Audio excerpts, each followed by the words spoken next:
लहान मुलांना ऍक्च्युली ते चॅलेंजिंगच असतं त्याचं काम करायचं हे किंवा ट्रीटमेंट करायचं, तर मग ते असं वाटलं नाही, इझिली होऊन गेलं सगळं. Hello, good evening. मी प्रीती शिवराम परब. माझ्या बेबीचं नाव आहे दुर्वा शिवराम परब. मी वसई ईस्टवरून आले. मला वर्षांच्या एका डॉक्टरने सजेस्ट केलं सपना मॅडमचं नाव.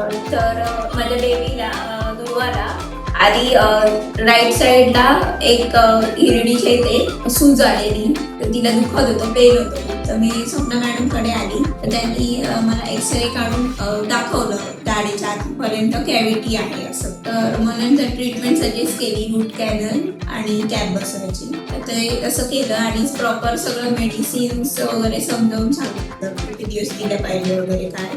त्यांनी केलं तसं म्हणजे आवडलं मला आणि माझ्या समोरच सगळं ट्रीटमेंट झाली आणि तिला पेनही नंतर इतकं झालं नाही, तर छान झालं, व्यवस्थित झालं ट्रीटमेंट. लहान मुलांना ऍक्च्युली ते चॅलेंजिंगच असतं त्याचं काम करायचं हे किंवा ट्रीटमेंट करायचं, तर मग ते असं वाटलं नाही, इझिली होऊन गेलं सगळं.